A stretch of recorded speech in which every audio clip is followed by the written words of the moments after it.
시청자 여러분 안녕하십니까? 헬로티비 뉴스 전복입니다. 첫 소식입니다. 고창 지역 수박농가의 소득 증대를 위해 추진한 향토산업 육성 사업이 좌초 위기에 직면한 것으로 뒤늦게 드러났습니다. 보조금 25억 원이 지급된 해당 사업장은 가동을 멈춘 채 방치되고 있습니다. 보도에 정명기 기자입니다. 고창군 아산면의 한 수박 가공 공장. 사업장 곳곳이 푸른 덩굴로 뒤엉켰습니다. 건물 출입문은 굳게 잠긴 채 우편물이 여러 날째 쌓여 있고 앞마당은 고추밭으로 가득합니다.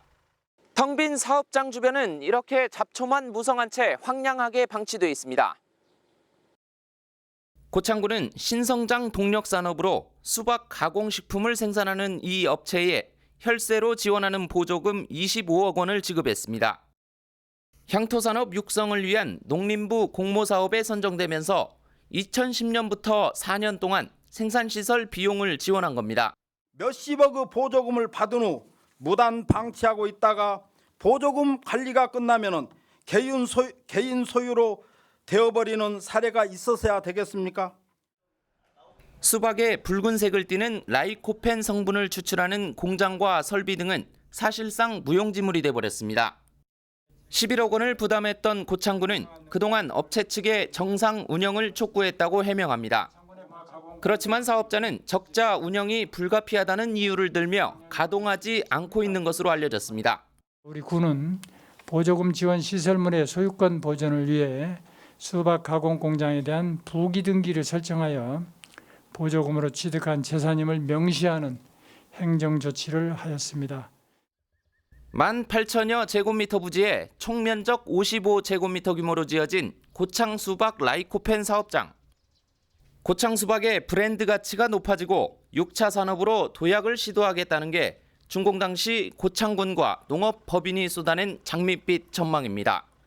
헬로티비 뉴스 정명기입니다. 남원시와 임실군, 순창군 등 전라북도 동부권 지역이 투자와 예산 배정에서 차별을 받고 있는 것으로 파악됐습니다. 상대적으로 발전이 늦은 동부권 지역 주민들이 소외감과 박탈감을 호소하고 있는데요. 김남호 기자가 취재했습니다. 전라북도가 지난 3년 동안 남원시와 순창군, 임실군 등 동부권 6개 지역 특별회계로 편성한 예산 비율은 전체의 4.9%, 전라북도 동부권 발전 지원 조례에 규정된 배정분 10%의 절반에도 미치지 못하고 있습니다. 동부권 지역민들은 투자와 예산 배정에서 차별을 받고 있다며 개선을 촉구하고 있습니다. 지역의 낙후 지역을 이렇게 균등하게 발전시킬 수 있는 지역 균형 특별 회계에 대해서 예산을 지원받고 있습니다. 우리 전라북도 경우에도 4천억이 넘는 예산을 지원을 받는데 이 4천억이 넘는 예산을 우리 14개 시군에게 이렇게 균등하게 이렇게 배분을 해줘야 되는데 현 전라북도에서는 지금 많이 간 곳하고 조금 간 곳하고 3배 이상의 차이가 났기 때문에 이것은 형평성에 어긋난다. 전북 지역 지난해 시군별 지방도 포장 현황을 살펴보면 전북 지역 14개 시군 가운데 4차선 지방도가 없는 곳은 모두 6곳입니다. 6곳 모두 동부권 시군으로 파악돼 경제 발전의 근원이 되는 사회 간접 자본 투자도 미흡한 것으로 파악됐습니다. 이처럼 예산 편성이 서부권과 큰 차이를 보이고 있다는 지적이 제기되면서 전라북도는 개선책을 마련하겠다고 답변했습니다. 동부권 6개 시군과 긴밀히 협력을 해서요. 지역 발전을 견인할 수 있는 그런 어떤 내실 있는 사업들을 적극적으로 발굴해 나가도록 하겠습니다. 아울러 예산 편성 시에도 지역 간 균형 발전이라는 차원에서 동부권 시군의 예산 반영을 적극적으로 노력해 나가도록 하겠습니다. 정부의 국토균형 발전을 촉구하면서 정작 지역 내에서는 균형 발전을 이루지 못하는 전라북도. 지역 발전 정도를 검토해 어려운 지역에 더 많은 예산을 편성하거나 최소한 동일한 수준으로 재편성해 지역 간 불균형 현상을 줄여나가는 노력이 필요해 보입니다. 헬로티비 뉴스 김나호입니다. 관광산업에서 홍보는 빼놓을 수가 없는 요소인데요. 부안군이 56억 원을 들여 곰소 젓갈식품센터를 만들었지만 홍보가 제대로 이루어지지 않고 있습니다. 포털 사이트에 검색을 해도 홈페이지조차 나오지 않다 보니 입소문을 통해 인근 주민들만 센터를 찾아올 뿐입니다. 이진철 기자입니다. 부안 곰소젓갈식품센터입니다. 센터는 2층 규모로 홍보관과 기획전시실 등이 마련돼 부안 곰소젓갈을 널리 알릴 방안이 될 것이라 기대를 모았습니다. 하지만 홍보는 제대로 이루어지지 않고 있는 상황. 인터넷 검색 사이트에 센터 이름을 적어 검색해보면 엉뚱한 웹사이트가 나옵니다. 젓갈센터는 해양수산과가 맡고 있어 부안 관광을 주로 홍보하는 문화관광과의 홍보를 의존하고 있습니다. 이거는 해양수산과 관련한 젓갈 수산물 관리팀이기 때문에 그래서 이쪽 수산물에서도 막 관광과가 따로 있는데 홍보를 막 할 수가 없잖아요. 그러니까 이제 그나마 조금 연계해서 해줄 수 있다라고 하시면 같이 연계를 하는 거지. 지난 2017년 추가로 예산 3억 원을 들여 젓갈 홍보관과 식품조리장을 만들었지만 홍보는 관광 안내 책자가 전부입니다. 부안 이외 지역 관광객들은 젓갈을 구입하려 곰소를 방문했다가 젓갈센터를 발견하고 방문해야 하는 상황입니다. 축제라든가 그다음에 이제 오시는 분들 이제 거기 이제 상인들이 있어요. 그분들이 이제 뭐 SNS에 올리기도 하고. 부안군은 곰소젓갈센터 홍보에 대한 계획은 없다고 밝혔습니다. 56억 원이 넘는 예산이 투입된 곰소젓갈식품센터. 홍보 부족 등으로 관광객이 줄어들면서 지역 애물단지로 전락할 위기에 놓여 있습니다. 헬로티비 뉴스 이진철입니다. 김제시의회 정례회가 진행되고 있는 가운데 시정에 대한 질문들이 쏟아졌습니다. 해마다 2번 열리는 정례적 회의인 만큼 지역 현안에 대한 의원들의 추궁과 질문들이 열기를 더했는데요. 그렇지만 의원들의 의견을 경청하는 일부 간부 공무원들의 태도는 고개를 갸우뚱하게 하는 대목도 있었습니다. 정명기 기자가 보도합니다. 상반기 정례회가 한창인 김제시의회 본회의장. 시의원들의 질문이 쏟아집니다. 김제시 인사행정의 난맥상을 지적하는가 하면 최근 언론에서 보도된 김제시 야간경관 사업에 대한 의문도 제기합니다. 일부 종교계와 시민을 중심으로 용해 형상에 대한 강한 거부감과 혐오감을 나타나고 있어 이에 따른 찬반 여론으로 지역사회가 때 아닌 분열 양상마저 보이고 있는 안타까운 현실입니다.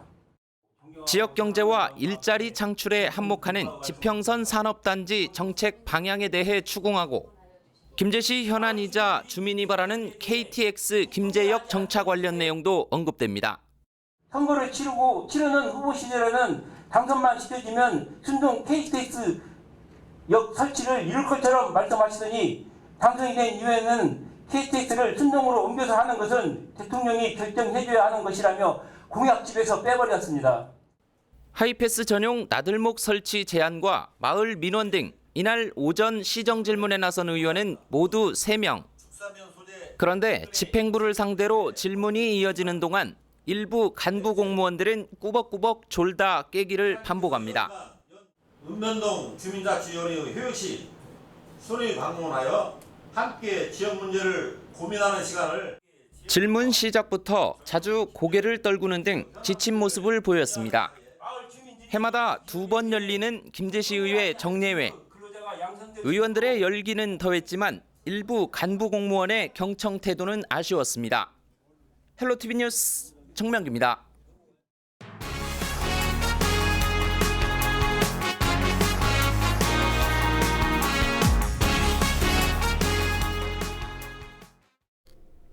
남원 지역은 통일신라 시대부터 국악의 고장으로 알려진 곳입니다.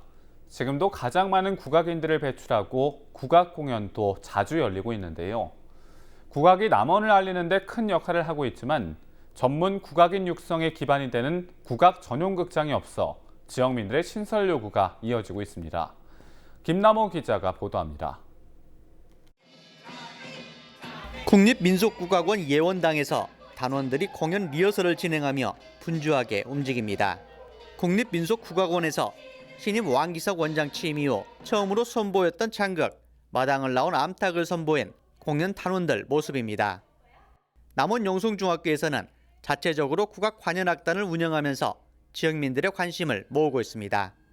남원 지역은 국악 저변 인구가 많은 데다 지역민들의 국악에 대한 자부심도 높은 곳입니다. 하지만 국악 전용극장 등 국악 인프라는 상대적으로 미흡하다는 지적입니다.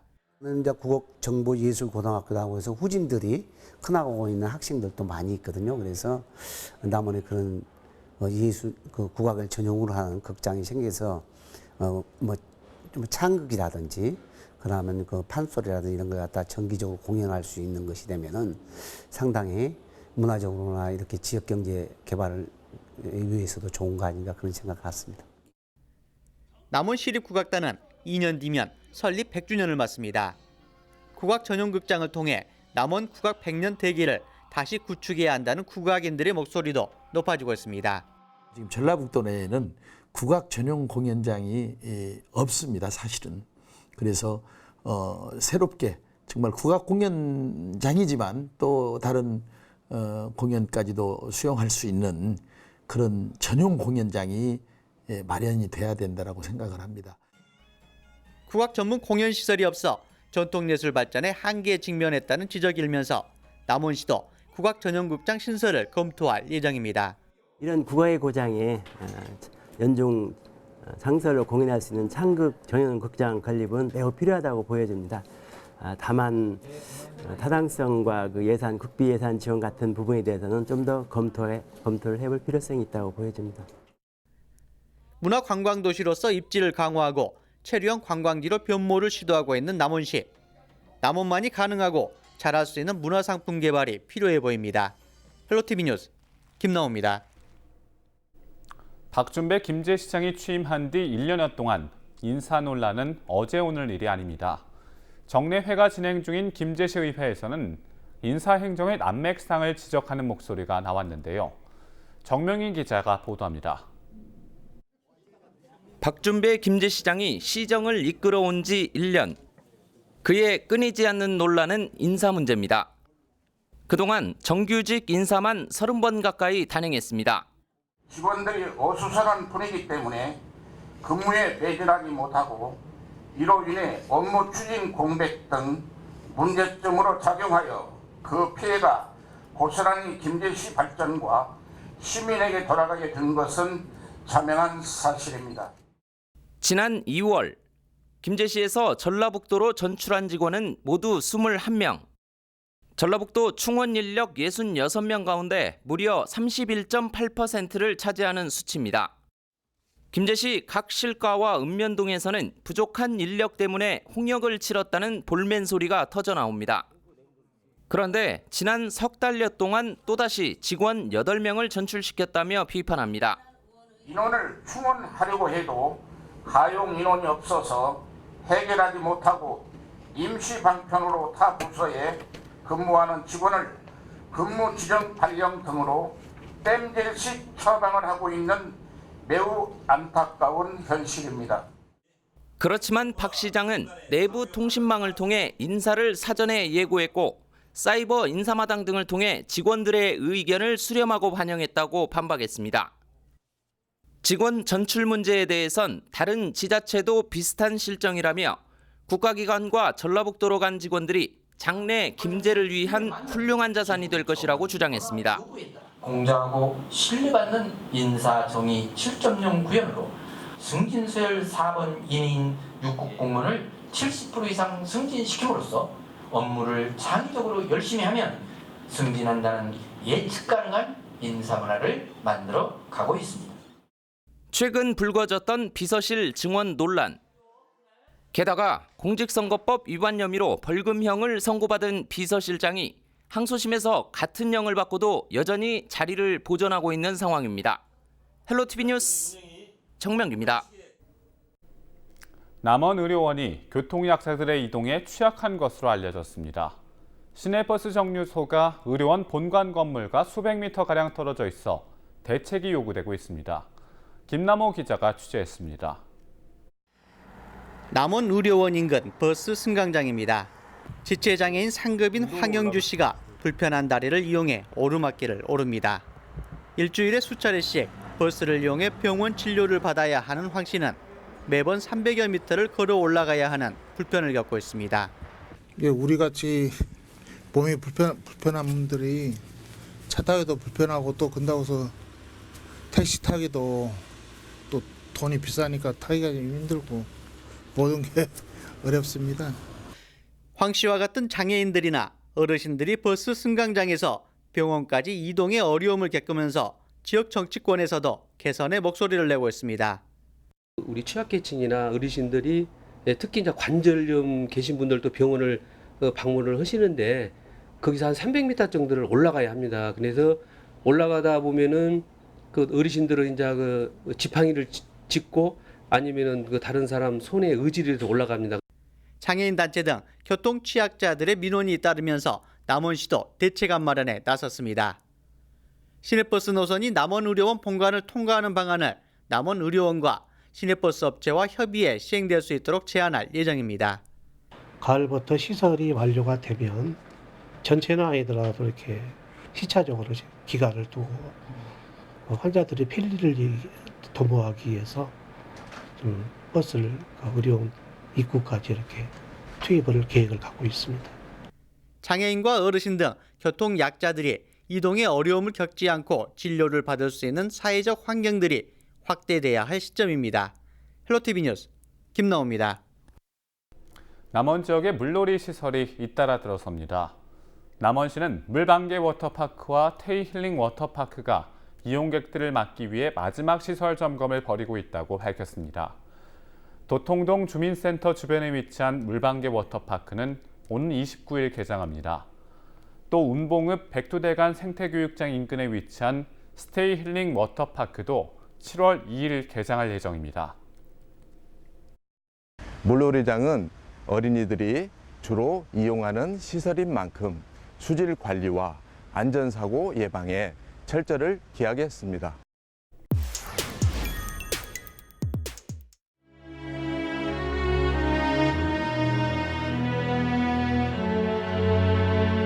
어렸을 때는 아버지가 어떻게 전사 당한지도 모르고 조금 커다 보니까 아버지가 전사 다녔다는 걸 듣고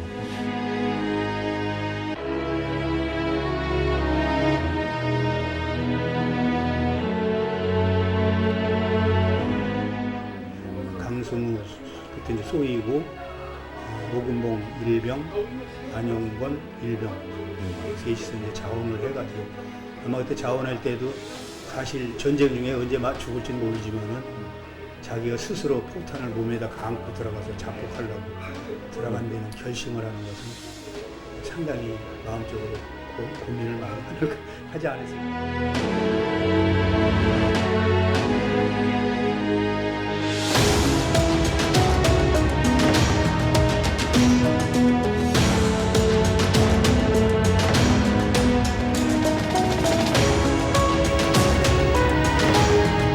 그 전에는 시의원이나 도의원 그런 기관장들 참배 안 하세요. 이제 홍보하니까 이제 6월 6일에 현충일날도 이제 시장님께서 시의원, 도의원 다 와서 참배하고 가시고 국회의원도 참배하고 가고 그때부터 이제 여기 홍보가 돼서 이제 이런 양반이 있으면 내가 처음 들었어요.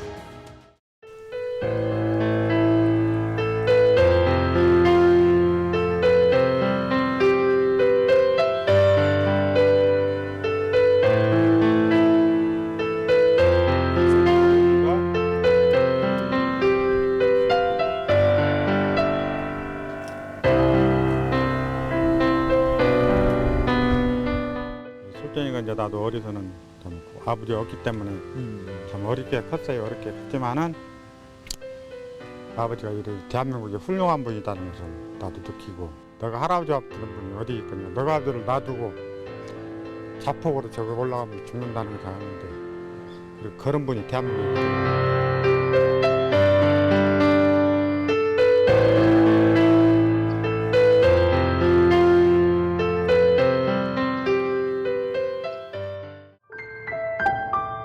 여기 자유의 재단의 피해 제물이 되신 새 군신을 보라. 그들은 짧은 인생을 바쳐 조국과 함께 영원히 살았다. 아, 거룩하여라, 아름다워라. 그들의 희생과 높은 뜻이여. 이상으로 뉴스를 마칩니다. 저희는 언제나 지역 주민 여러분 곁에 있겠습니다. 고맙습니다.